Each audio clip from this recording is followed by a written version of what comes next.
Senador, yo tengo varias preguntas coyunturales para usted. Por ejemplo, si de verdad no sabía todo lo que arrastraba Piedad Córdoba antes de volverla senadora y después apartarse un poco o tomar distancia frente a ella, o si acepta las noticias del canal de noticias, las disculpas, perdón, de Noticias Caracol y demás. Pero me da miedo dejar pasar una pregunta central un poco más general, que creo que mucha gente se hace, entonces se la voy a decir de una vez. En torno a usted han construido un miedo, el miedo a Petro, seguramente de sectores provenientes especialmente del uribismo desde hace muchos años, bueno, del uribismo que además pues terminó cooptando los entes de control y demás, como precisamente paradójicamente ha pasado en Venezuela. Ese miedo yo creo que se puede reducir en dos miedos concretos. El miedo de que usted irrespete la propiedad privada y tome decisiones que puedan afectar la independencia de los empresarios. Y el miedo de que usted con el poder ya en las manos mueva las fichas de diversas maneras para que pueda quedarse en el poder y su proyecto se pueda desarrollar a lo largo de no un periodo presidencial, sino de varios o de décadas. ¿Qué diría usted a las personas que de forma auténtica, quizás engañadas o no, lo que sea, pero que auténticamente tienen esos dos miedos? El de la propiedad privada, que se puede respetar, o el de que usted puede eternizarse en el poder. Mira, varios de los candidatos a la presidencia han sido alcaldes, entre eso yo. Dos de Medellín, yo de Bogotá y uno de Bucaramanga. La mayoría, mejor dicho, hemos sido alcaldes. Creo que Ingrid no, y los otros que están muy abajo, pero las cuatro más importantes candidaturas que hay según las encuestas hemos sido alcaldes. Y entonces usted puede tener un historial práctico. ¿Cuáles de esos alcaldes han expropiado y cuáles no? Porque la expropiación es una figura legal en Colombia, administrativa y judicial, son dos caminos diferentes. ¿Cuáles alcaldes han expropiado y cuáles no? El que más habla de expropiación es el que más ha expropiado. Y al cual acusan más de expropiador, nunca expropió a nadie. Es el extraño mundo del subuso, decían antes. Una paradoja porque se invierte la realidad precisamente porque hay un proyecto político que solo puede ganar si cunde la mentira y cunde el miedo. Mentira y miedo son las únicas maneras sobre las cuales pueden ganar los proyectos autoritarios, no solamente en Colombia, sino en el mundo. Y mentira y miedo es lo que han irradiado como una forma de campaña. De mí dicen en los WhatsApps que voy a quemar iglesias. Siendo alcalde reconstruí varias.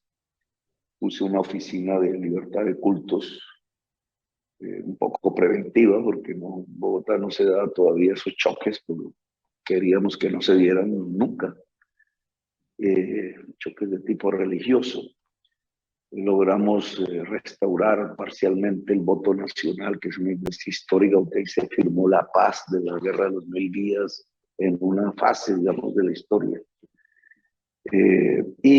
Pero, candidato, pero entonces, en el caso de la recogiendo. Expropiación. Resumiendo y recogiendo, usted entonces no piensa irrespetar de ninguna manera la propiedad privada ni la autonomía e independencia de los empresarios. No es autonomía total, ¿no? Las normas establecen unas regulaciones. Claro. Si no, estaríamos en el salvajismo. Las regulaciones que establecen las normas de la Constitución, entonces lo que yo le digo es que voy a respetar a fondo la Constitución del 91, porque así se me critique la palabra nosotros la hicimos. Esa Constitución está construida sobre el respeto a la iniciativa privada. Y el respeto a la iniciativa privada significa que toda la población pueda tener iniciativa privada. No que solo un grupo muy minoritario de la población lo puede hacer. Toda. ¿Y eso qué significa? Habilitar a la población para tener iniciativa privada significa que la juventud pueda estudiar en educación superior, sin ninguna barrera de tipo económico o física, que es parte fundamental de mi campaña pública. Significa que el acceso a la tierra pueda, y voy a pronunciar la palabra que ahora se volvió también, digamos, controvertible, democratizar las condiciones para poder trabajar. Democratizar viene de la palabra democracia, igual que perdón viene de Jesús, no de Satanás. Satanás es el enemigo del perdón. ¿Y por qué cree que algunas personas puedan creer que democratizar es un eufemismo de expropiar, pero no expropiar como lo permite la ley, pues porque si no, no se podrían hacer carreteras y demás, sino un poco a la manera que tratan de traerlo con el fantasma del chavismo y eso? Digamos, lo que llaman el chavismo, y profundicemos un poco eso, es un socialismo anacrónico. Socialismo anacrónico es el heredero del socialismo soviético. Los soviéticos pensaron allá a principios del siglo XX que el socialismo consistía en que los medios de producción, ojo, fueran del Estado. Entonces no había medios de producción privados, sino solo del Estado. Cuba es algo parecido, aunque ellos han reformado su propio sistema. Nosotros nunca defendimos, nunca en mi existencia he defendido el régimen soviético, que ya no existe. Ni creo que reconstruir el régimen soviético sea una salida para los actuales problemas de la humanidad. No pienso ni lejanamente en una tesis de esas. La acusación que se hace, que vuelve a hablar de comunismo, que vuelve a hablar de estatismo, etcétera, es una acusación falsa, es para generar miedo. Ustedes lo pueden ver, digamos, como prueba es en mi ejecución como alcalde. Lo que hicimos fue entregarle a mucha gente condiciones para tener iniciativa privada. Como presidente podremos hacerla más, porque podemos generar un sistema educativo público muy grande, yo creo en eso. Podemos conectar muchas regiones de Colombia, la conectividad es habilitar la iniciativa privada en muchas partes.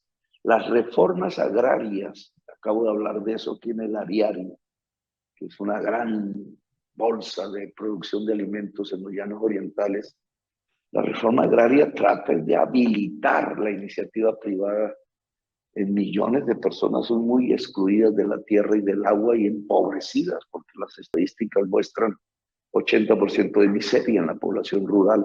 Y de ahí la doctor Petro, qué pena que lo interrumpa, pero para aterrizarlo, dos cosas breves ya para terminar. Si consideraba que ese modelo era anacrónico, ¿por qué hay gente que dice que usted tenía simpatía precisamente con Chávez y viajaba allá? Y dos, y ya para cerrar y que otras personas puedan preguntar, creo que falta responder la pregunta de el miedo de la eternización suya en el poder. Bueno, volvemos a la primera. La propuesta de Chávez hacia Venezuela no es socialista en muchos años. Él lo que busca es cómo lograr que el petróleo, que es un bien público en Venezuela, pueda llegar en beneficios sociales a la población. Por eso logra muchas veces ganar las elecciones. Esta propuesta no se puede llamar en sí mismo socialista, porque el petróleo ya era público. Es más bien apropiado, más bien robado, y siguió siendo robado.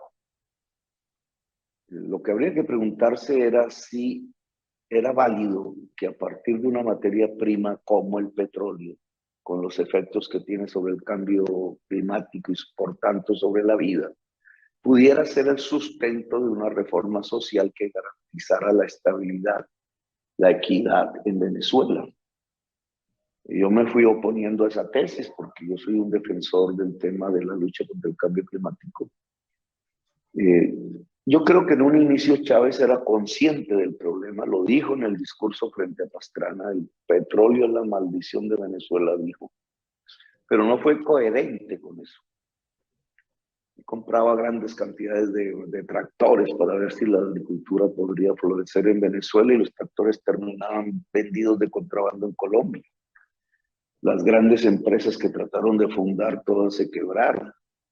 Y lo poco que había de agricultura en Venezuela pues se acabó. Y solo quedó el petróleo, y ese es el gobierno de Maduro. Y obviamente le cerraron el grifo y todo entró en hambre. Ese modelo no es el que yo estoy impulsando en Colombia, y la crítica a ese modelo se hizo públicamente. Incluso el traslado ya unos años, hacia el año 2010, 11 y 12, de eso que llaman el chavismo hacia un discurso anacrónico del socialismo y hacia la expropiación en realidad, porque sí la hubo, llevó a Venezuela a un fracaso total, que es el que nosotros vemos. Venezuela Pero no es... volviendo al tema, creo que el miedo que producía Chávez, aparte de todo el tema petrolero, de que usted pues se aparta con claridad, era precisamente lo de eternizarse en el poder, ¿no? El comandante eterno. Entonces, frente a ese miedo, ¿qué decir? Pues te iba a decir, antes de esta interrupción, es Perdón. que no hay nada más parecido al chavismo, al madurismo, para ponerlo más en términos actuales, que el uribismo. Es como si fueran dos hermanos gemelos. Ambos se centran en extraer más petróleo, minerales. Están metidos ambos en la misma concepción. Y ambos producen los mismos efectos políticos, que es la destrucción de lo que se pueda llamar oposición, concentrando el poder y perpetuándose en el poder. Si hay algo parecido a Maduro en Colombia, se llama Duque. Yo le llamo los dos hermanos gemelos, pelean, pero como hermanos, están en la misma concepción tanto de la política como de la economía. Por eso es que ustedes van a ver a Biden volviéndose amigo de Maduro, el nuevo mejor amigo, porque las guerras que hay en Europa, que tienen que ver también con este tema de los hidrocarburos, pues hacen muy valiosa a Venezuela para los Estados Unidos.